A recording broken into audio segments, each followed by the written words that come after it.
বাইতুল মুকাররমে যারা নামাজ পড়েন অথবা আশেপাশে থাকেন তাদেরকে আগামীকাল বাইতুল মুকাররমে যাওয়ার জন্য আমি অনুরোধ করব। ইতিমধ্যে সাউন্ড সিস্টেম আমরা টোটাল পরিবর্তন করে দিয়েছি। ইমাম সাহেবের সামনে যিনি বসেন, শেষে যিনি বসেন, একই সাউন্ডে তিনি আওয়াজ শুনবেন।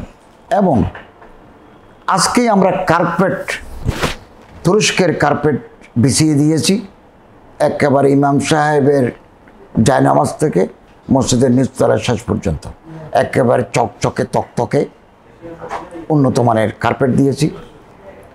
পাখাগুলো মুছে দিয়েছি, অচল পাখাগুলো সচল করেছি।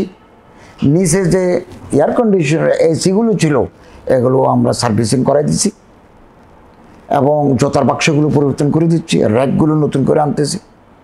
সিঁড়িগুলোতে যে ময়লা জমে আছে এগুলোকে ফ্লুইড দিয়ে অথবা মেডিসিন দিয়ে আমরা একটু পরিষ্কার করে আরও একেবারে দৃষ্টিনন্দন করে দিতে চাচ্ছি।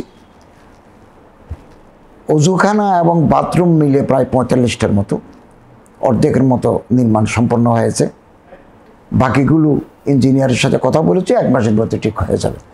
একেবারে পূর্ণোদ্যমে কাজ শুরু হয়েছে এবং যেখানে যেখানে মরিচা ধরেছে ওটাও আমরা শুদ্ধ করে দিচ্ছি। এটা হচ্ছে অন্তর্বর্তীকালীন প্রয়াস। এর পরবর্তী পর্যায়ে আমরা অর্থ মন্ত্রণালয়ের সম্মতি নিয়ে 200 কোটি টাকা বাইতুল মুকাররমের জন্য বরাদ্দ করেছি। সেটা হবে মূল কাঠামো ঠিক রেখে টাওয়ার হবে, দৃষ্টিনন্দন হবে, বিউটিফিকেশন হবে এবং এটার পুনর্নির্মাণ হবে। এটা বড় প্রজেক্ট। এই ছোট প্রজেক্ট যেগুলো আপনি যেটা বললেন এগুলো আমরা পূর্ণোদ্যমে চালু হয়েছে। এবং রাতে যাতে কোনো ভবঘুরে ঘুমাতে না পারে এজন্য প্রহরীদের ডিউটি রোস্টার আমরা ভাগ করে দিয়েছি। আমার মন্ত্রণালয় থেকে 2 জন অফিসার সার্বক্ষণিক বাইতুল মুকাররম আজ থেকে মনিটর করা শুরু করেছে।